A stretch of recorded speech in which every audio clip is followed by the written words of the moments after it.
Hello everyone, today we are starting the story of the dark priest who seduces his mother to get stronger. Please leave a like as today's like goal is 1500 likes. Hit the subscribe button for more videos. So let's start the story without any delay. The tale begins with a young green-haired boy sprinting desperately from his pursuers. An arrow pierces his leg, causing him to collapse onto the ground. An elderly man, trailing closely behind, draws his sword and commands his cohorts to scar the boy. With a swift motion, the old man lifts his sword and severs the boy's head, letting blood spatter. He commands his followers to search the boy, and one of them discovers a relic in his possession, which he presents to the old man. Angrily, the severed hand of the goddess, the mother of corruption, whom the young boy served, inches its way toward him. The severed head of the boy speaks, soothing the mother of corruption, urging her not to be angered and assuring her that corruption is non-existent. He clarifies that it was necessary to die once here, while the mother of corruption grows increasingly enraged over the disappearance of the relic. The body of the young boy stands up, while the mother of corruption is reassured by his severed head that if she is concerned about the divinity within the relic, doesn't she think, he would have already collected it. With determination, the young boy picks up his severed head and reattaches it to his body. He emphasizes that's exactly why there would have been no need to have a useless tail following him, though he admits to losing some money in the process. Then a flashback takes us to his life as he reached his late 20s. It made him too tired and busy to play games, and that is why he always made compromises with reality by using an editor. Despite his fatigue, he recalls persistently playing a game, though he can't quite remember its name or why he had purchased it in the first place. Nevertheless, he persisted playing it in order to as the Priest of Corruption. The Priest of Corruption is a character class within the game that is widely regarded as the most challenging to advance in and play. It is notorious for its difficulty, both in terms of gameplay mechanics and performance outcomes. Despite these inherent challenges, every time the boy engaged with the game, he felt a surge of excitement and anticipation. After completing all the class quests and exhausting all available resources for advancement, he finally achieved the esteemed title of Priest of Corruption and fell into the game. The hand that keeps screaming at him akin to a death metal singer belongs to the goddess he serves, the Mother of Corruption. His servitude to her began 5 years ago when he found himself suddenly inside the game, adorned only in a robe and with her hand resting on his chest. Despite the strangeness of the situation, he felt an inexplicable connection to the hand due to the overwhelming presence of the Mother of Corruption. This connection enabled him to accept his transportation into the game relatively early on in his journey. As per the game's description, the Priest of Corruption was a genetically enhanced human, modified by drugs to possess heightened physical capabilities and senses. Therefore, because of these modifications, the boy now has a body that can only be slain by divinity itself, and maybe there was something wrong with his brain, as despite formerly being unable to tolerate the sight of blood, the current gruesome scene unfolding before him has no effect on him. However, the only notable issue he faces now is the loss of sensation in his body, rendering him unable to feel or taste anything. Later, inside an adventurous guild, he receives his ID as Priest Marnak. He inquires at the receptionist if there is any work that he can take on. The receptionist tells him to wait, mentioning that there should be work available for a priest dedicated to serving the goddess of preservation. Meanwhile, Marnak reflects that, having arrived in the northern city of Gis, he decided to impersonate a member of the Order of Preservation. He contemplates that if he was under a different god, the respective god would have become furious and marked him the moment he impersonated a member of another order, a mark visible only to members of that deity's order, a seal of punishment. However, in contrast to other deities, the Mother of Corruption exhibits benevolence in such matters. As the enemy of all, the Order of Corruption harbors animosity toward Marnak, who, as the Mother's sole follower, is universally despised. Eventually, the receptionist procures a job for him. Reading the details, Marnak learns that it involves hunting bandits or monsters. The Lord of Gis has issued this task due to the recent disappearance of farmers en route to Gis. Those who uncover the cause and defeat are promised a reward of 30 nips of silver per head. The receptionist is taken aback by Marnak's ability to read, as most mercenaries would request her to read everything for them. Marnak, being humble, says that it is not that special a skill. He reflects that the moment he fell into this world, he was able to read and write the language of this world. Setting the paper aside, Marnak sheepishly requests a portion of the reward up front before embarking on the job. As he travels, he converses with the mother about the receptionist's talkative nature, recalling receives the advance money from her, albeit with the warning of a fine for tardiness. She teasingly inquires if he has already fallen in love, provoking his ire as he denies any such occurrence. Suddenly, a voice from behind addresses him by name. It's Pierre, a local from the area. Pierre extends an invitation for Marnak to converse, though Marnak remains silent. Nonetheless, Pierre continues to chatter, discussing various topics such as the well-being of his parents and rumors surrounding the recent kidnappings. Abruptly, Pierre is summoned to the front of the group and departs, leaving Marnak behind. The Mother of Destruction urges him to eliminate everyone, but Marnak refuses, driven by his need for money to endure the winter comfortably. He also queries the Mother about her opinion on the individuals present, asking her to rate them based on the fingers. Subsequently, a hand symbol appears near each person, indicating different numbers of fingers raised. The fingers represent the amount of divinity each person is worth, with one finger equating to 10 divinity, 2 fingers to 100, and so forth. Marnak understands that if he manages to accumulate 100,000 divinity, he will gain an authority. Thanks to the system, he was able to absorb the divinity of a holy relic and attain 1 authority. The Mother of Destruction has said that if he can collect the divinity of every relic, all of his wishes would be granted. Contemplating his first wish, Marnak decides that he would wish for his sense of taste to be restored. Pierre returns, having apparently been reprimanded for talking too much. Marnak reassures him that he doesn't mind, but their conversation is interrupted as the party is suddenly attacked by bandits. In a split-second decision, Marnak protects Pierre by hurling him out of harm's way and intercepting the bolts meant for him. The Mother suggests that Marnak feign death and ambush the attackers when they approach, deeming it the easiest course of action. However, Marnak defiantly rises to his feet, seizing a sword and declaring that he'll handle things his own way. With determination, Marnak charges towards the assailants, swiftly dispatching one by severing their head. The captain of the bandits orders his men to deal with the rest while he confronts the priest. He attacks Marnak with all his might. Undeterred, Marnak pushes the captain aside, refusing to yield. Marnak requests the Mother to rate the captain based on fingers. However, he doesn't receive a moment's respite as the captain immediately engages him in combat. The Mother informs him that he is worth 2.5 fingers of divinity, a realization that shocks Marnak as he considers that this game is very unbalanced as a mere bandit is on the same level as the ranger who slit his throat. As the battle intensifies, the captain summons his full strength and shatters Marnak's sword. Mockingly, he points out that this is precisely why he always uses frost steel. Then, unexpectedly, the captain proposes a truce, suggesting that since this was their final task in the area, they should call it quits and depart with smiles on their faces. Marnak defiantly refuses the captain's offer, proposing an alternative. If they leave immediately, he will go easy on them. The captain is taken aback by the suggestion, questioning whether they would have simply walked away. Before Marnak can respond, he is abruptly struck by an arrow to the head, much to the captain's delight. As his fellow bandits join him, the captain scolds them for their tardiness, expressing his belief that the priest would have killed him in the interim.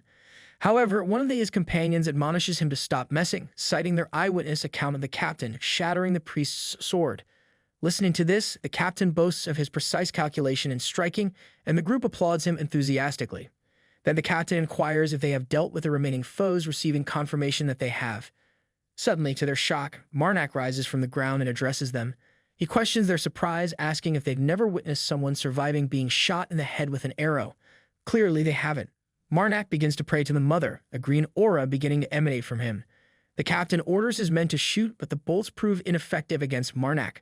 Seeing this, they attempt to flee, only to find themselves blocked by an invisible barrier known as the Line. Marnak explains that it is the authority that must be activated by the Priest of Corruption before utilizing his powers. It prevents targets from escaping while also concealing the divinity of corruption. Marnak adds that he particularly enjoys this authority. The captain suggests attempting to slice through the barrier, but his idea is swiftly halted as a gigantic monster descends upon him, crushing him beneath its weight. The captain's men, desperate to flee, beg Marnak for forgiveness. Marnak, unfazed, addresses the monster, offering everything but their heads to satisfy its hunger. Returning to his party, he finds them decimated.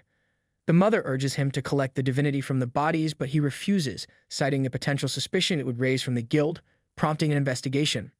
Spotting Pierre, who is barely clinging to life, Marnak sees an opportunity to bolster his reputation by saving him. He beseeches the Mother to halt the progression of Pierre's wounds.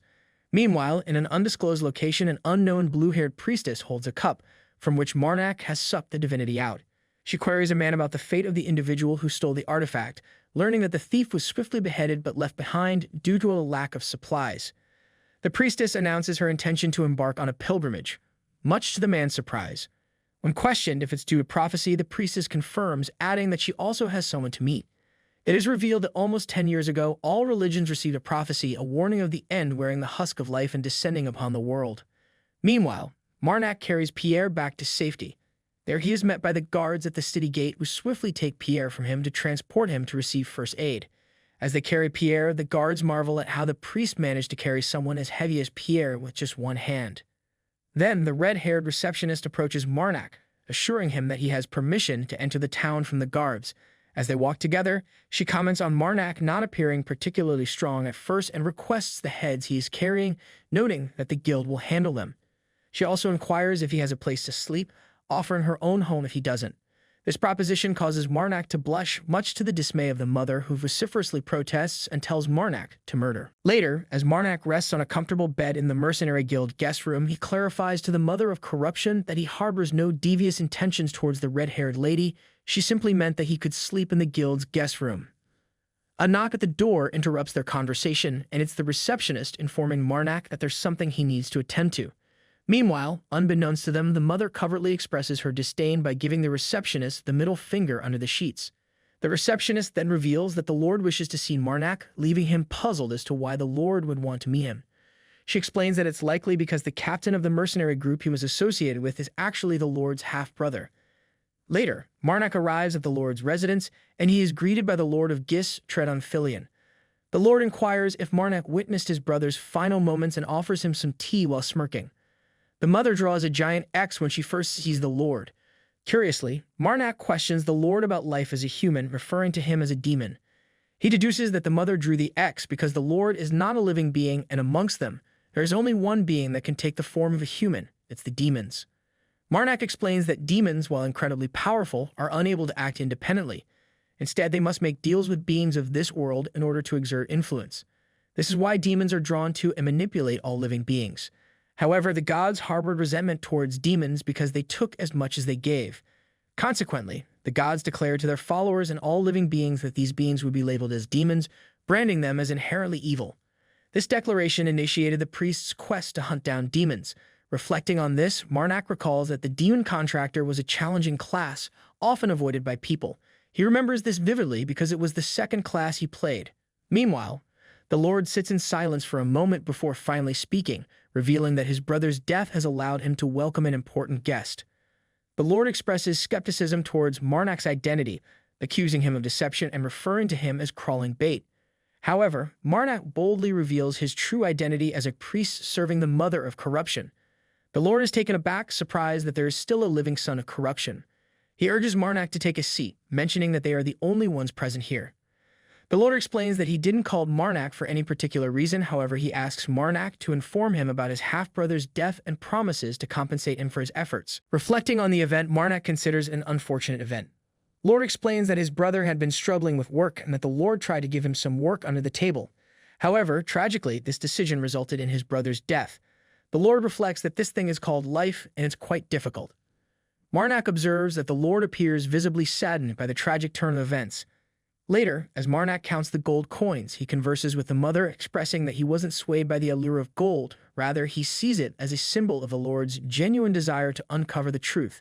The mother teasingly calls him a greedy priest, but Marnak vehemently denies this accusation. He adds another perspective on gold, noting that it doesn't decay, which seems to offend the mother. Marnak urges her not to jump to conclusions and asks for the opportunity to finish speaking. Continuing, he explains that there's something else that doesn't deteriorate and endures like gold, the love he holds for her. The mother is left speechless as Marnak gently guides her hand to rest against his chest. He reassures her that she will always be the most important thing to him, dispelling any worries she may have. Marnak returns to the guild, where the receptionist instructs Marnak to greet the priests from the teaching sect. Marnak inwardly expresses his reluctance to deal with them at the moment. However, his eyes widen in surprise as the mother tells him that one of them holding a holy relic. One of the priests approaches him, praising his dedication as a priest of preservation. Introducing himself as Orvis, he identifies as the weight on the scale of retribution. Standing beside him is Cornu, a man with a horn protruding from his head, and Petina, a woman. Marnak also introduces himself to the priests, and the receptionist remarks that they will be staying at the guild just like him. Marnak sees this as a perfect opportunity to potentially steal the relic from them in the future. As they excuse themselves, mentioning their visit to the Lord of Gis, the receptionist hints that their guild often provides shelter to priests like them for a small price, leaving Marnak wondering if he will have to pay as well. She clarifies that she didn't allow him to stay out of personal interest, but she does have her own intentions, Getting close to him, she whispers her request for him to cast a blessing of preservation on their food so that it won't spoil. Marnak retreats slightly, puzzled by why she got so close just to make that request, and she wonders the same. Interrupting their conversation, Priest Cornu remarks on their apparent camaraderie. Marnak questions why Cornu hasn't gone to the Lord's mansion, to which Cornu explains that he stayed behind to avoid causing trouble due to his race, as many northern lords don't have favorable opinions of him. The receptionist defends the Lord, noting that despite his cold demeanor, he is competent at his job and has significant support in Gis, advising against speaking ill of him. As they delve into discussing the Lord, Marnak inquires about the sudden decision to visit him. Cordy reveals that it's because of the prophecy. He explains that Orvis believes that the husk mentioned in it is possibly a demon, prompting their investigation within the Lord's mansion to search for any demonic presence. Meanwhile, inside the mansion, the relic Orvis is holding suddenly lights up, indicating that the Lord is actually a demon.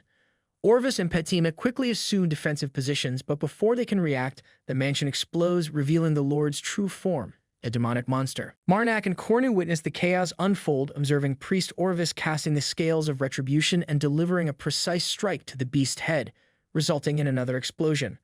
Cornu attributes this to Orvis's hammer of punishment, realizing they need to go and assist them. However, Marnak bolts in another direction and urges Orvis to go first, promising to follow him closely behind. He rushes to the Adventurers Guild, seeking assistance from the receptionist regarding the location of the medical center where Pierre is being treated. With the information in hand, he swiftly picks her up and dashes out of the Adventurers Guild with determination, landing and sprinting towards the medical center. The receptionist spots the monster as it makes its way to the center of the city. Marnak urges her to forget about it for the moment and instead directs her to tell him the location of Pierre. She complies, leading them to Pierre, who is safe and sound resting. Marnak is determined not to let Pierre die after barely managing to save his life. He picks Pierre up and asks the receptionist to hold on to him as he can't carry her with both arms anymore. She complies and they resume running. As they flee, the receptionist mentions a secret passage, indicating it will lead to the outskirts of Gis. She pokes at it, noting it is locked shut. This proves to be no challenge for Marnak as he smashes the door with his foot, showcasing his strength. The receptionist takes note of his impressive display. Marnak sets her down, instructing her to take Pierre and flee if the situation worsens. He knows he must go and help. Arriving at the battle site, Marnak finds Cornu, who has been mortally wounded. He inquires about the other priests, and Cornu informs him that Petina has died, her right arm and leg completely severed. Cornu recounts how Orvis managed to stab it into the beast's head, indicating that if Marnak can take that sword and plunge it into the creature's brain, it should perish. With these words spoken, Cornu passes away. Marnak collects divinity from him, gaining 100 divinities. Meanwhile, Orvis continues his battle against the demon, managing to strike the sword with his hammer, driving it deeper. Marnak notices this and jumps into the fray, spotting the white sword Orvis is using. However, the monster suddenly rolls with all its might, throwing Marnak off. Despite his mother's concern, Marnak reassures her that he is fine. Fortune seems to smile on him as he gets thrown right next to the holy relic they were using. Seizing the opportunity, Marnak grabs the relic and places it on his chest. He addresses the Mother of Corruption, informing her that he is giving her another holy relic and, in return, requests a new authority, asking her to release her seal. The Mother of Corruption complies and Marnak gains 10,000 divinity points, bringing his total to 11,723. Curious about the effect of the newly lifted seal, Marnak asks what has changed this time. It becomes apparent that the severed hand of the Mother of Corruption can now move further from his location to help him. He jokes that the effect seems pretty minuscule. Since he is not in the best of situations, Marnak once again prays to the Mother, offering her 10,000 divinities in exchange for a new authority. This time, he gains the Text of Corruption, the effects of which are simple yet powerful. Upon activation, metaphysical green tattoos appear all over his body, amplifying his physical abilities. He notes that this will be particularly useful in his current predicament. Meanwhile, his broken leg is also healed in the process. As he looks around, he spots Orvis next to him, surmising that he must have been thrown off too during the chaos but did not survive. Marnak collects divinity from him, gaining 1,000 divinities. The demon continues its rampage, much to Marnak's bewilderment. He finds it odd since the priests who provoked its anger are all dead, and it shouldn't be acting this way anymore. Marnak recalls that demons aren't creatures driven by instincts, but that he notices something and activates the Text of Corruption, warning his mother that things might shake a bit. Rushing to the demon's location, Marnak jumps a large distance. The demon attempts to strike him, but he swiftly dodges. Climbing atop the beast, he spots the white relic sword. Suddenly, the demon tries to repeat its previous maneuver to throw him off, but Marnak anticipates this and jumps down, narrowly avoiding the attack entirely. Marnak notices a bit of blood escaping from his mouth, indicating that his condition is worsening faster than he expected. Climbing atop the beast once more, he realizes that when he activates the text of corruption, his body begins to rot from the inside, necessitating a swift resolution to the situation.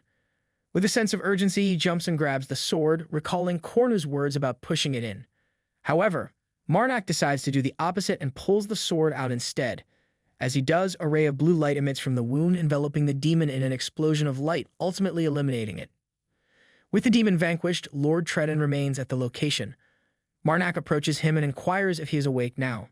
The Lord responds, expressing gratitude, stating that it was a real blessing to have met him. Marnak dismisses the sentiment, explaining that it all happened because the white sword had been suppressing his mind.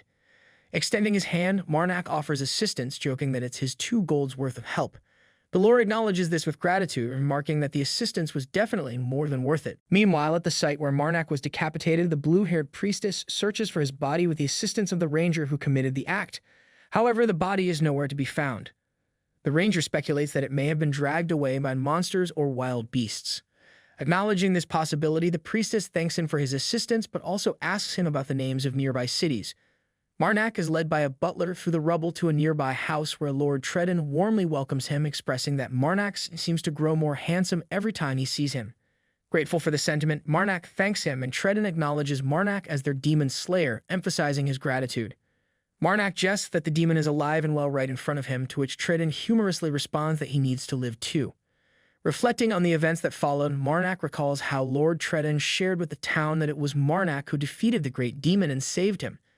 As a result, Marnak was given the nickname Demon Slayer. Even though Marnak thinks that the nickname Demon Slayer doesn't really fit him, Erin, the receptionist, has developed a special fondness for it. She refuses to stop calling him by that name in public, attracting the attention of everyone around. People come close to him, constantly praising him, but Marnak clearly doesn't like it. Speaking to Tredin, Marnak remarks on the smooth movement of his prosthetic arm and leg, noting that it seems odd. Tredin explains that he only moves like this in front of Marnak. He limps when around other people. However, to move naturally like this, he needs to pay a significant price. Intrigued, Marnak wonders what it might be, and Tredin reveals that the hairs on his head will lose their strength and start falling out in a few months, leaving him with a bald head. Marnak imagines and makes a joke about it. Lord Tredin also inquires if Marnak has a week's worth of time available, to which Marnak confirms that he does. Tredin reveals that he received a job specifically requesting Marnak's assistance concerning the holy relics of the ancient empire. The reward for this task is 5 whole nips of gold paid in advance. Furthermore, if they deem Marnak's help significant enough, it will grant him one of the undiscovered relics. This opportunity appears to be a gold mine for Marnak, so he readily accepts the job. He reflects on the ancient empire, which ended the era of distraught mages and brought unity to the continent. In the current age, where their technology has been recreated, the holy relics of that empire are known as precious treasures containing powerful abilities. In other words, many items that are considered high-ranked in this world are relics of the ancient empire. Later, Marnak exchanges greetings with the group he will be accompanying on this mission. Carmen Valtis, the one who requested this job, extends a handshake. Marnak recognizes his name, and Carmen confirms that Marnak's thoughts are accurate. Anthony Valtis of the Black Wolves is indeed his father, and Carmen is his illegitimate child. Marnak contemplates that a principled man like Anthony wouldn't have engaged in other relationships after losing his wife, but he deemed it inappropriate to broach the topic. Instead, he asks Carmen to introduce the people behind him, and Carmen complies. Carmen introduces the mage in the robe as Tunisa, who will serve as their guide to the ancient empire, and the big guy as Sukas, hailing from the Unicorn tribe, who is his dependable ally. Sukas shakes hands with Marnak, calling him the Demon Slayer. Marnak expresses embarrassment at the nickname, but Sukas reassures him, stating that there's nothing to be embarrassed about. It's a mighty compliment that he has earned. Carmen intervenes, suggesting that now that they have introduced each other, they should get going, as it will take them 2 days to reach the site. 2 days later, they make camp and relax for the night. Carmen notices that Marnak isn't sleeping and asks if he has any interesting stories. Carmen assumes that someone like Marnak has met his fair share of women during his life.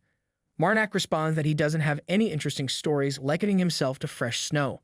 When Carmen asks what kind of women he likes, Marnak replies that he prefers women who choose to be by his side. Carmen agrees, stating that there's nothing better than seeing one's lady sleeping peacefully beside them. However, he adds that personally he believes a woman's heart is the most important. Marnak concurs. Carmen adds to it, saying that the heart resides within one's chest, and for it to be welcoming, the chest must be large enough to support it. He tells Marnak that he is a man who likes women with big chests. Marnak remarks that having a clear vision of what he wants isn't a bad thing, but he suggests refraining from discussing such matters in front of women. Carmen reassures him, affirming that he wouldn't do so, especially because they're having this conversation together. He further notes that whenever he converses with Marnak, it feels like he's speaking with an old friend. Marnak agrees, and they proceed to spend the entire night engaged in conversation, to the dismay of the mother of corruption. The following day, they reach the ruins where Tunisa, holding a key, announces that she will open the way. Marnak reflects that entering the ruins was surprisingly straightforward. They simply needed to locate the key and proceed to the coordinates inscribed on it. Afterwards, they decipher the passage written in the ancient language on the key. Since only mages can read such ancient texts, their involvement in an exploration like this is deemed essential. He is an exception, however, as he is a player and possesses this ability too, but he keeps it secret. In this world where he has no relations, acquiring the key is exceedingly challenging. They enter the ruins, and Carmen observes how remarkably preserved this place is, better than most ruins. Marnak gazes upwards, finally getting the chance to be inside the ruins he had only seen in photos before. He is truly mesmerized.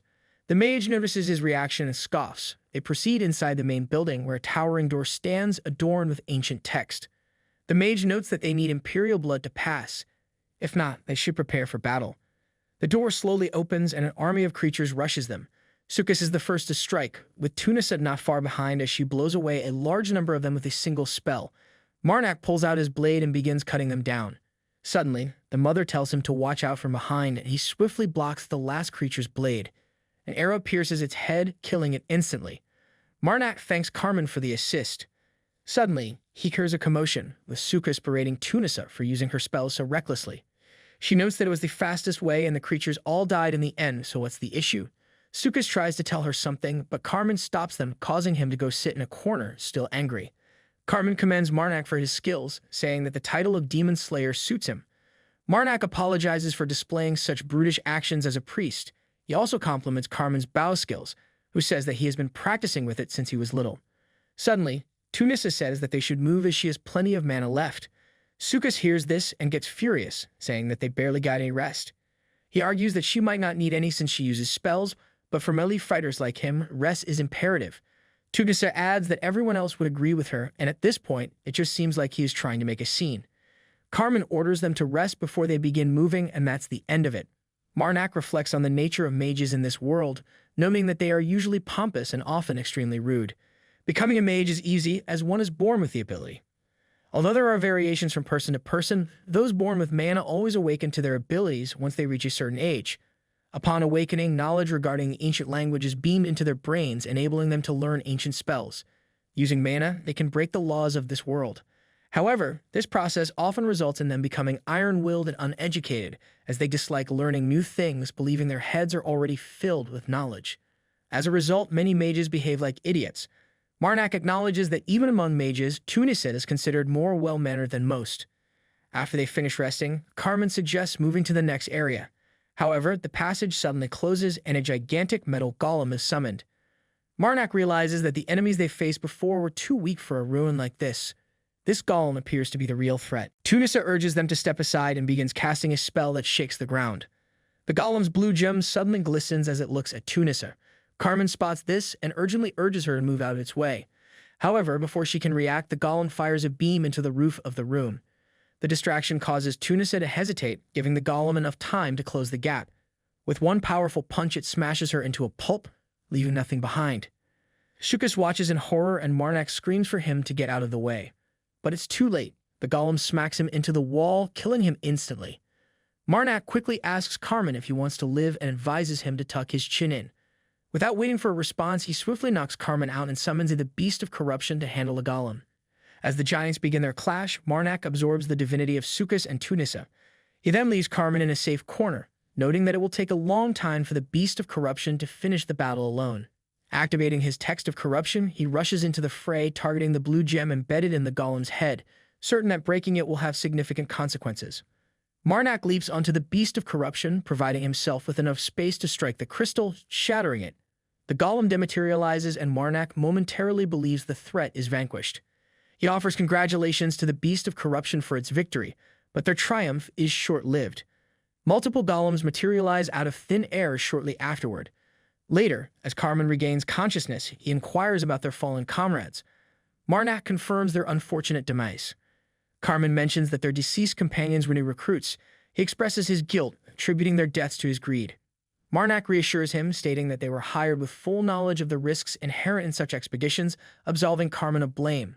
Marnak also mentions that they are currently beyond the back door, surprising Carmen. Although Carmen is curious about how they got there, he refrains from prying, realizing that Marnak had previously knocked him out to keep it a secret. He expresses gratitude for Marnak's assistance, acknowledging the debt he now owes him, which he hopes to repay in the future. Marnak graciously accepts this, emphasizing the need to keep moving as he hasn't yet defeated all of the metal golems.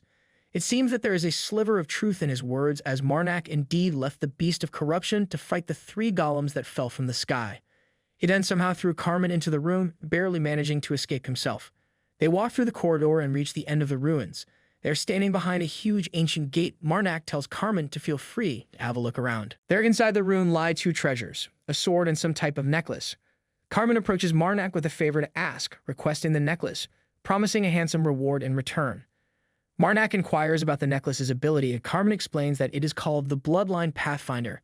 By spilling some blood on it and thinking of a bloodline, the necklace will use the blood as a cost to point in the direction of the respective bloodline. Marnak contemplates this smiling, and Carmen confirms his suspicions, telling him that he is looking for his mother, whom he has never met before. Marnak agrees to Carmen's request for the necklace, asking to take the sword in return. Later in the night, as they sit together around a campfire, they both reflect on how narrowly they escaped. Carmen then removes the necklace and asks Marnak, as a priest, to bless it. Marnak obliges, although he's clearly faking it. Carmen then cuts himself slightly and puts his blood on the necklace. Suddenly, a ray of red light emanates from the necklace and the blood takes shape, pointing somewhere. Carmen is glad that his mother is still alive, and Marnak congratulates him for it. Carmen thanks him profusely, expressing his intention to repay the debt. He then asks one last favor, to work together until he meets his mother. Carmen suggests that since Marnak is heading west anyway, they can visit the capital together, where Carmen can reward him for the job. Carmen mentions that of course he will be sure to pay off all the travel expenses. Marnak smiles, considering Carmen's proposal. He knows he has more than enough reasons to do that, and although he would love to accept, Carmen would see through any ulterior motives right away. Meanwhile, Carmen gets nervous as Marnak is taking too much time to take the decision. However, to his relief, after a moment's thought, Marnak smirks and takes his hand, agreeing to support him on the journey to find his mother. The next day, back at the guild's guest house, Erin is a bit furious that Marnak is leaving just like that. She tells Marnak to let her see his hand. Marnak hesitates, but eventually extends his hand. Erin gives him a silver mercenary plate, noting that it usually does not come out this quickly, but she has made sure to do everything she could to get it ready in time. Marnak thanks her, but she doesn't want to hear that. Instead, she mentions that he should say "see you soon," as that would be like a promise. In his head, Marnak apologizes to her, acknowledging that he lives the life of a wanderer and would never be able to fulfill this promise. Erin sighs, knowing that if he continues to live like this, he won't get a girlfriend and will die alone. So she says "see you soon" instead, also mentioning that the opportunity to meet again will come a lot faster than he expects. Curious, Marnak asks what she means, but she shuts him up by placing her finger on his lips, saying that this is punishment for leaving. Marnak then goes to talk with the Lord Tredden, who is now as bald as an egg. However, he sees it as a truer form of humanity. The Lord mentions that when he got the news that Marnak is heading for the capital, he arranged a few things for him. He then hands Marnak a recommendation letter. The Lord notes that he would have liked to pay him, but he is dead broke due to having to pay for all the repairs and gifts. However, the letter will prove useful, as if he gives it to a friend of his, that person will help. He also advises Marnak to ask for help if it's absolutely necessary, as that person is pretty hard to deal with. Marnak thanks him for the gift, and the Lord says to think of it as a form of gratitude. He also wishes him a good life, stating that it's too short to not enjoy. After a few days, Carmen and Marnak are still on the trail, and they note that they will reach the next town, Kelton, in about half a day. Marnak thinks about how his mother only allowed him to travel with Carmen because he is a 3.5 rated human. If he manages to harvest him, he would gain 10,000 divinity, allowing him to obtain another authority. Plus, Carmen has the potential to become a human worth 4 fingers, But despite the potential benefits, he likes Carmen's personality and would prefer him to be alive. Suddenly, he pulls out his sword, noting that there's blood very close and it's rapidly approaching. Out of nowhere, a giant snow spider emerges from the ground, ready to feast. Carmen tries to retaliate with some arrows, but just as the spider is about to attack, Marnak jumps in, cutting some of its legs.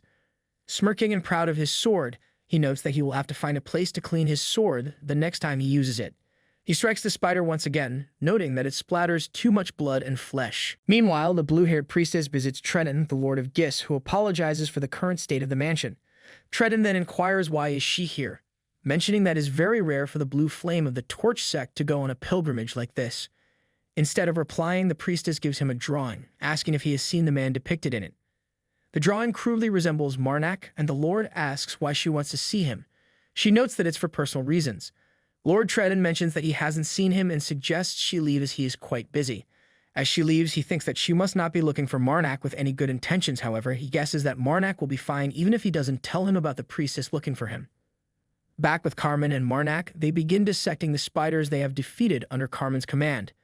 He wants the venom sacs from all of them, noting that the effects of its anesthesia are so great they are pretty useful in different situations. Plus, it can be pretty good to apply on arrow tips as poison and also fetch a high price in the market. Marnak asks how Carmen knows all this, and Carmen explains that he participated in many monster hunts, giving him plenty of practice.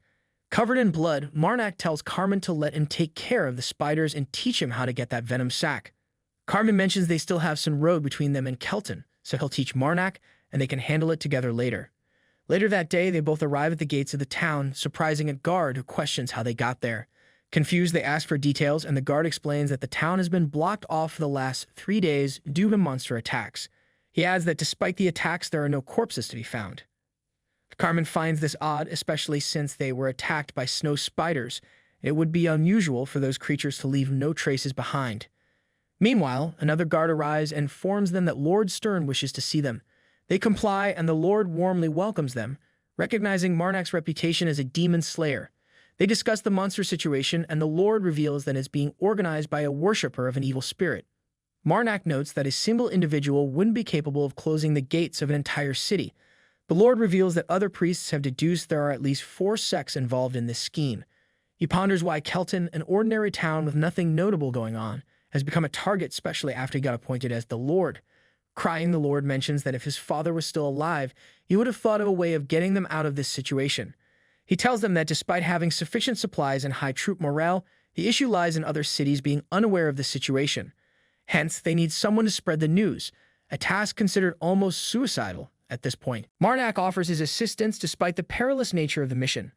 Later in his room, Marnak faces criticism from Mother for accepting the job. She suggests that he should have slapped the Lord and walked away, to which Marnak replies that she is going too far. He mentions that at the very least they will be receiving a rare item for cleaning his sword from the Seekers of Flow, which can only be found in the western desert regions, so now they won't have to worry about cleaning after using Slayer. He reflects that perhaps the real reason for accepting the task is because he believes it might be a precursor to the commencement of the main quest. The reason Marnak came to that conclusion is because 4 different sects are working together. He reflects that while the title of evil spirit that these sects worship seems intimidating, it doesn't hold much meaning as it's just a label thrown around by the main gods. However, among the worshippers of these evil spirits, almost none are mentally sound. Unlike sects under the main gods, sects that serve evil spirits rarely cooperate with each other. So the fact that 4 of them are working together is highly unusual. Later, as they ride out to another town, the suicide squad of Marnak is attacked by spiders and various other creatures. Marnak smirks and tells Carmen that he will draw their attention. Carmen is puzzled by his decision, deeming it too dangerous even for him. Marnak notes that if they continue to be pursued, they'll be caught. He then throws himself off the horse, deciding to wait for reinforcements. Carmen screams for him, but Marnak just smiles, asking if he looked cool while saying that. He crashes into the snow, and Mother notes his interesting acting. He smiles, saying that he'll take that as a compliment. Marnak suggests to the Mother that they should begin looking for those evil spirit worshippers who are hiding behind the covers. Marnak charges in and slashes the beasts left and right, leaving behind their corpses in a pool of blood. He notes that if getting dirty is so frequent, he might just have to carry a bathtub with him. Mother agrees. Marnak walks towards a cave opening and notes that they probably already know he's coming but aren't greeting him. Quite rude. Inside, he finds the things that were missing from the attack carriages, noting that the monsters must have carried them there. He also discovers a body that has been sucked dry by a snow spider.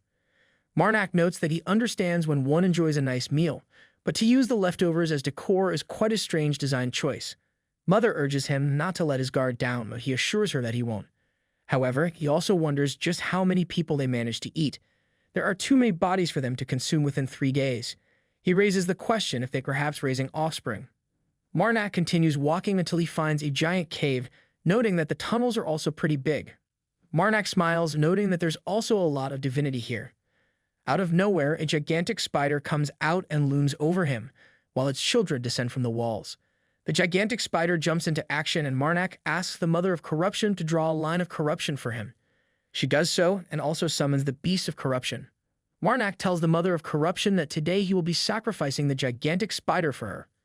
In an instant, the Beast of Corruption jumps into action and lands a good blow on the spider. Marnak also activates the Text of Corruption, but the spider is not finished yet as it counterattacks and pushes the Beast of Corruption into the wall. They continue to fight, and Marnak notes that it's almost double the size of the beast, so he needs to help out somehow. He slashes through the other spiders and thinks that he can sense a certain energy coming from within the Spider Queen's body, so he has to make sure he doesn't damage it.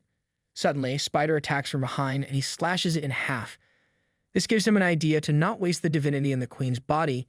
He just has to cut off all of its legs. He orders the Beast of Corruption to run straight ahead as he will help it, but it must make sure to stop the Queen from moving. The beast does so and grabs what he can. Running along the wall, Marnak swiftly swings down.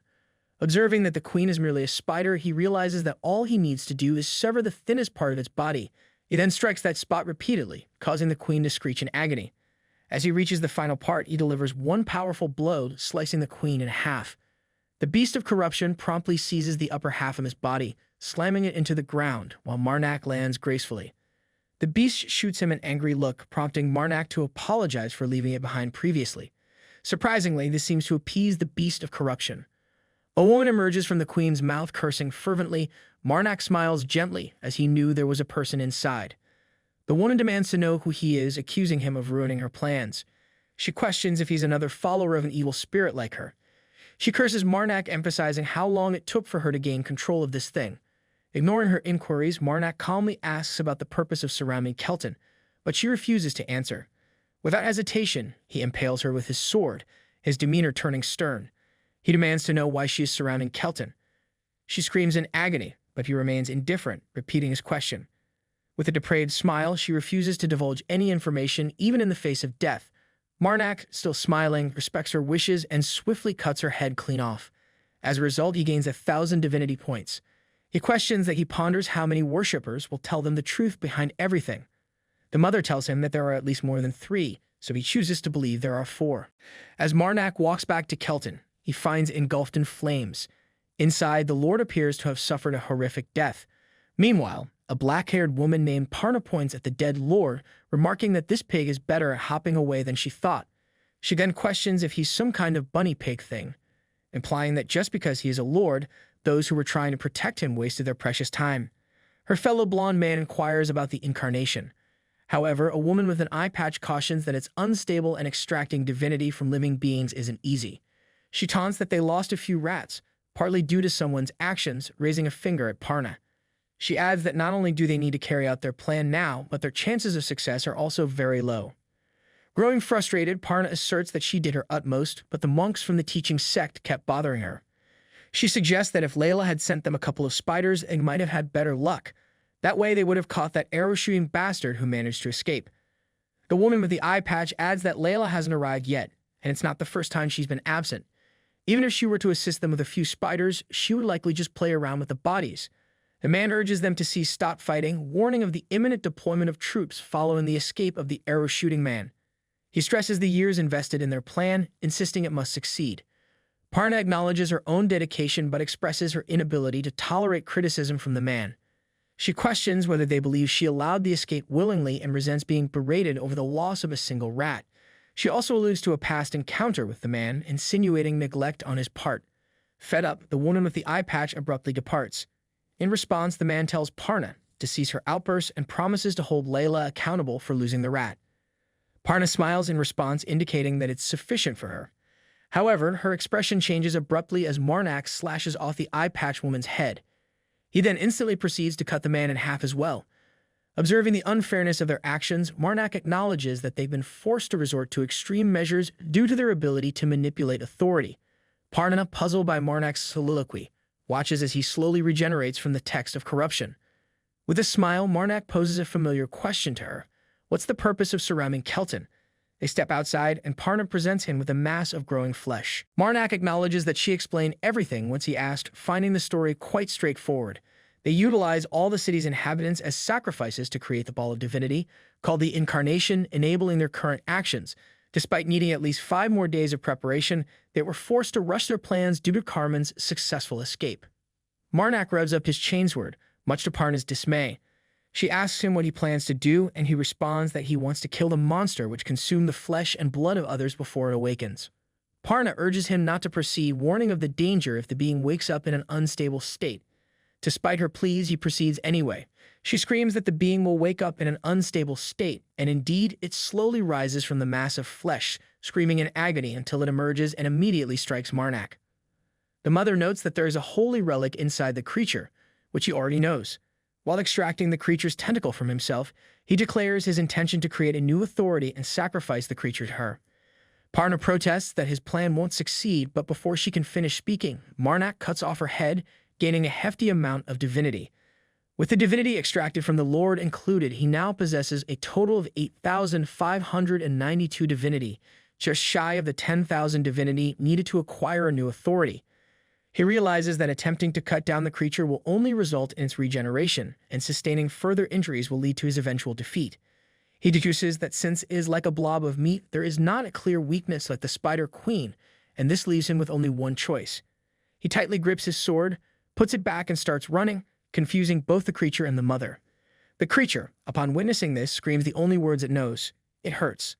Marnak proceeds through the town, gaining 1 divinity from each corpse he encounters. Despite his efforts, the creature continues to chase after him. He reflects that it feels like a game, where either the creature will catch him or he will manage to acquire a new authority. As the creature screams, Marnak is momentarily halted in his escape. He observes that even its voice carries a divine quality, marking it as a walking disaster. Dodging its attacks, he calls out to the mother for assistance. The beast of corruption is summoned over the creature, slamming it into the ground and causing nearby houses to tremble. Observing the fight, Marnak realizes that 1 beast of corruption won't suffice, but it just needs to hold on a little longer as he'll return soon. He dashes towards a burning building, knowing he needs the bodies of well-trained soldiers or knights at least. However, upon entering, he finds that too much time has passed for Mother to extract divinity from the bodies. With his divinity count at 9,237, he knows he needs just a bit more. Suddenly, a wall bursts open, unleashing a myriad of tentacles that Marnak barely manages to deflect. The monstrous creature attempts to pounce on him, having learned a new word, pain. It appears to have grown significantly from its fight with the beast of corruption. For a few moments, silence descends, interrupted only by the wind.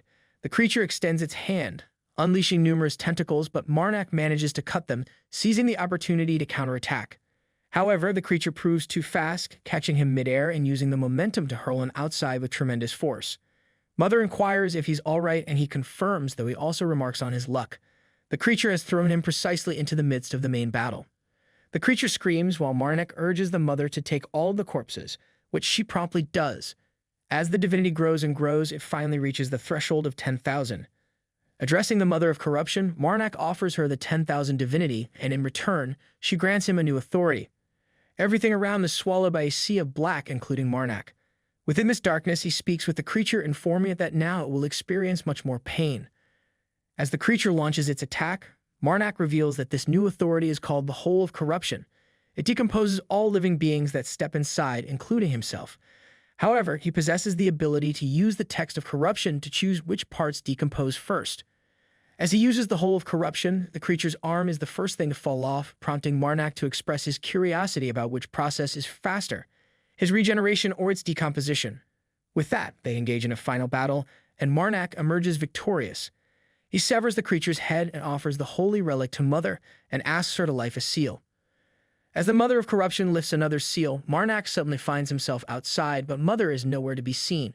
It's only when he looks behind that he notices she has manifested a body, a little girl. Slowly approaching him, the Mother of Corruption asks Marnak why she's in a child's body. Marnak gently caresses Mother's head but reminds her that she should be the one to have this knowledge, not him. He then inquires if she's unable to extract the divinity from the creature's body, as it would be a waste if it went unused. Despite her efforts, Mother indicates that she can't. Marnak smiles reassuringly, telling her it's fine if it doesn't work out. He suggests she come back with him instead. As she hugs him tightly, he notes that due to the mixture of divinities within the creature, it's now impossible for her to extract them. However, with the seal lifted by the holy relic, he utilizes the 10,000 divinity from it to acquire another authority. The sky lights up in a greenish hue and a beam descends upon them both. Marnak questions the meaning of this new authority. However, Mother simply smiles and advises him to use it as much as he needs. It is revealed that this time he has received the curse of corruption, an authority that can only be described as evil. With this curse, all living things within its range, which spans the size of a small city, will slowly rot away. Marnak ponders the implications, recognizing that while it might be acceptable to use against a city filled with villains, he's not comfortable with the idea of killing innocents for divinity. Additionally, he contemplates why the holy relic containing Mother's sealed divinity was within an incarnation.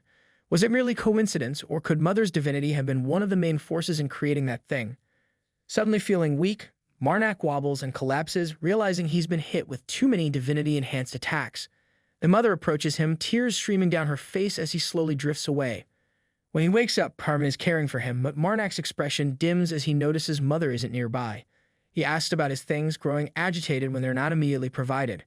However, his agitation subsides when Carmen hands him Mother's hand, sensing it may hold significance for him. Marnak expresses his gratitude profusely, but Carmen humbly dismisses it, stating it pales in comparison to Marnak's valiant sacrifice.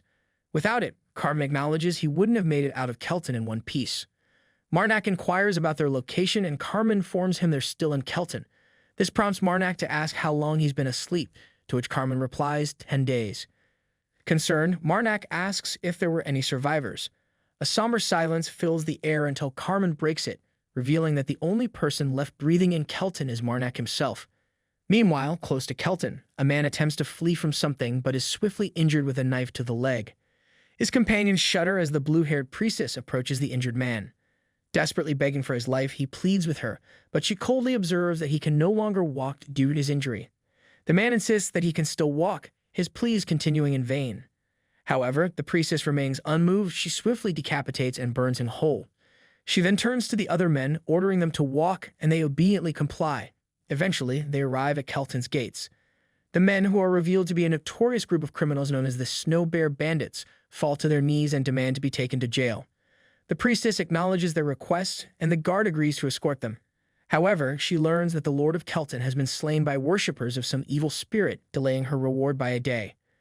Curious, she inquires about the fate of these worshippers, and the guard informs her that priest Marnak killed all of them, including the worshippers and the monster they created. He further explains that Marnak had been unconscious for 10 days due to the battle, but had just woken up. The blue-haired priestess inquires if the supposed archenemy of evil spirit worshippers, Marnak, is currently staying in Kelton. Inside a local tavern, spirits are high and people are cheering and rooting. Meanwhile, the blue-haired priestess comes there seeking confirmation of Marnak's presence. Upon hearing his name, the patrons erupt into even louder celebrations, especially honoring him as the savior of the town. The jubilant atmosphere reaches even outside the town, where Carmen and Marnak hurry away as fast as they can. Marnak recalls Lord Treden's warning about the relentless pursuit of the priestess, who seems determined to find him at all costs. Grating his teeth, he realizes that all he can do now is run. Mother urges him to be cautious as they flee. Marnak reflects on the dangers, acknowledging it's why he left Kelton. Staying there with that woman would have been plain madness. He's well aware of her status as one of the most dangerous humans he knows, rated at 4.5 fingers. He expresses gratitude to Carmen for agreeing to leave on such short notice. In the cover of night, Carmen reassures him, saying there's no need to worry. He'd rather depart whenever the opportunity arises than risk garnering even more attention from the city. Marnak's smile widens as he contemplates his fondness for Carmen and his personality. 2 weeks later, while they're still journeying through the plains, Carmen spots a carriage bearing the crest of the Iramel family. Marnak inquires if it's referring to the Iramel, the High Lord of the South, and Carmen confirms it, mentioning that the white camellia flower seal is their family crest. Considering whether they should greet them to avoid appearing impolite, Marnak hesitates. However, Carmen disagrees, suggesting that since they don't see the Lord's flag displayed, there might be a child or relative in the carriage. It's probably best to quietly bypass them. They do so, but as they approach the rear end of the carriage, Marnak senses something amiss and quickly grabs Carmen's attention. He points out that there's someone tied up inside the carriage. The supposed carriage guards draw their weapons upon hearing their whispers. One of them even remarks that if they had feigned ignorance, they could have continued their journey unscathed. However, now they forfeited their right to live. Without hesitation, the supposed guards charge in, causing the large shockwave. Marnak swiftly decapitates one, while Carmen takes out another with a perfect headshot, paralyzing the remaining kidnappers. Marnak confronts them, questioning how they dare swing their swords in such a crooked manner. He informs Carmen that there are only 8 kidnappers left. The commander screams at his men from a safe distance, demanding they quickly finish things off as they don't have time for delays. With only 2 kidnappers remaining, they just need to charge in all at once. However, moments later, Carmen shoots the leader in the head, leaving him as the last standing from the kidnappers. Meanwhile, Marnak brings out and unties the lady in the carriage. She starts to vomit. Carmen inquires if Marnak was able to get a name out of her. Marnak pats her back gently and explains that he would like to, but the situation doesn't permit him to ask any questions. He's uncertain if she was drugged or something, but she's currently unable to move around well. Carmen then asks if her eyes had a golden hue to them. Marnak confirms it, noting that she's most likely a lady from the Iremel family. The lady demands Marnak to stop patting her back as it's only making her feel worse. She raises her head and expresses her gratitude for their rescue, while also introducing herself as Dekia Iremel, the eldest daughter of Kalto Iremel, the smiling young master. Carmen considers that if she's telling the truth and is indeed the daughter of the smiling young master, she's most likely a mage. Marnak contemplates that if she's both a noble and a mage, she'll likely possess an incredibly haughty demeanor. Carmen suggests they leave that observation for later, whispering to Marnak that Dekia has a really big heart, a sentiment with which Marnak agrees. Mother interjects with a curse at both of them. Dekia then redirects their attention, expressing her desire to know the names of the individuals who rescued her. She points to Marnak, mentioning that she can clearly see that he is a priest. Marnak introduces himself as a priest who worships the goddess of preservation. Dekia remarks that his name isn't too bad and requests his assistance, as she still has difficulty walking due to the lingering effects of the gas they made her inhale. Carmen extends his hand, affirming that he'll assist her. He introduces himself as the son of Sir Enthus Valtis, Carmen Valtis. Dekia questions his certainty about helping her, expressing concerns that if nosy onlookers were to see the Black Prairie Dom of the Valtis family traveling with her, rumors would spread, even reaching the capital. She assumes he has someone worried about him there. The least she can do for her saviors is to be considerate, she suggests. Both Marnak and Carmen's expressions shift, surprised that this noblewoman, also a mage, is capable of showing consideration for others. Carmen wonders if they can inquire about how she ended up in such a situation in the first place. Dekia explains that she lacks concrete evidence regarding the real culprit, but she's convinced that the kidnapping was planned and paid for by her brother, Derso Iremel, who always despised her. Carmen expresses surprise at the notion of Dekia's brother orchestrating such a scheme. Dekia reveals that she recently received a marriage proposal from the Dragon Kingdom. Given that she's next in line to succeed the title of family head, her brother sought to use the offer as an excuse to dispose of her. Marnak considers that while that might be one motivation, especially for noble families, mages are generally unwelcome. Nobles often despise mages vehemently. More specifically, noble families detest the idea of birthing mages into their lineage. There are several reasons for this aversion. Firstly, teaching manners to mages, with their natural tendencies, proves extremely challenging. Moreover, mages tend to be self-centered most of the time, and the power they wield as nobles often leads to troublesome accidents that are difficult to manage.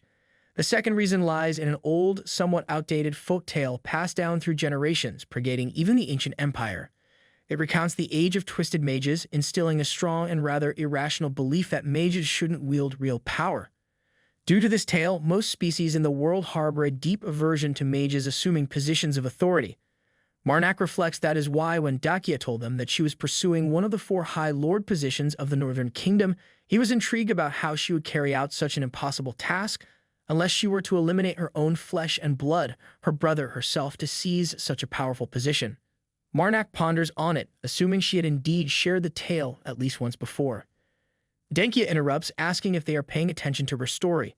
Carmen acknowledges her suspicion that the people around her were attempting to sell her off to the Dragon Kingdom, to which Dekia confirms his assumption. Marnak explains that they tried their best to listen to her story, but she has already recounted it 3 times. He hopes she understands why they couldn't focus on her narrative entirely. Meanwhile, as Dekia had been engrossed in her tale, her meat had been burning all this time. Marnak offers her his portion and takes the burned one from her. Dakia expresses gratitude for this act of kindness. Marnak remarks that Dakia will fare better at grilling next time, but only if she reduces how much she talks while cooking. Later, Dakia asks if she can present them with an offer. Marnak anticipated this already, and she proposes that they take her to Beatus, which is part of the Iramal family territory. In return, she promises to pay them both their weight in gold. This proposition catches Marnak by surprise, as he knew that High Lord families were on a different level altogether. However, it appears they are also very generous. However, with his current client being Carmen, Marnak realizes that if they were to escort Dakia to Beatus, his journey of finding his long-lost mother would be delayed. Additionally, he had managed to save the Mother of Corruption's hand from being burned into nothing. If he chooses to continue moving west, he will respect his choice and give up on the gold. Meanwhile, the mother advises him to eat more to increase his weight to get more gold, but Marnak can't believe she is this greedy. He asks the mother even if she likes gold that much, would she really want her own son to be obese? Later, Carmen clenches his fists and accepts the deal, acknowledging that since they decided to get further involved, they will take responsibility for everything until the end. That's the only way to live up to the Valtis name. The next morning they set out, arriving at a village where they hope to bathe and relax in some hot water after traveling extensively. They head to a tavern where Carmen books some rooms. Meanwhile, Marnak and Dakia discuss his bag. Carmen informs them that their rooms are at the end of the third-floor corridor and instructs them to hurry up and get washed so they can have a meal together. After they finish, they gather at a table with a feast laid out for themselves. Marnak thinks that on days like these, he would have wished to have a sense of taste. Suddenly, he hears a commotion as a few bar patrons harass a barmaid by grabbing her arm and telling her to stay. Another man intervenes, demanding they stop, causing a scene at the establishment. The man wonders how he created a scene in the first place, as he didn't embarrass her or anything. All he did was try to ask her to pour more drinks and listen to their story, which he believes is something she should do since it's her job and all.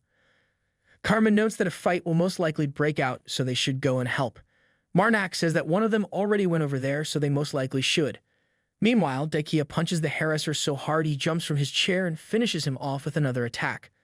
The man's friends are extremely angry at her now, but before they can do anything, Marnak takes care of them by slamming the head of one onto the table, leaving him without a tooth and quite dazed. The bar workers clap while Dakia thanks Marnak, who notes that there is no me for thanks. Carmen, while strangling the last remaining harasser, tells her that she should inform them if she's going to do something like this. He notes that they are a party, so they should act like one. Dakia explains that ever since she was little, she was unable to hold back whenever something unjust was going on. Marnak looks at her and thinks that she doesn't have an anger management issue, but rather a righteousness management issue. Carmen gives Marnak a coin bag from the harasser, and Marnak in turn gives it to the owner as he can pay for the damages with this. The owner thanks him profusely, but Marnak says that it's not needed as it's money from those idiots anyhow. Later that night, Marnak knocks on Dakia's door. When she opens it, however, he instantly grabs her and puts a knife near her head. From here on, she will listen and be quiet at all times to prevent Carmen from waking up. I hope that you liked today's video, and if you did, hit that like button, as today's like goal is 1,500 likes. Comment part 2 down below for the next part. Also, consider subscribing with the notification bell on to get notified as soon as a new video drops onto the channel. You can also join the channel to support me financially and watch videos before public release. I'll meet you in the next video. Until then, thanks for watching.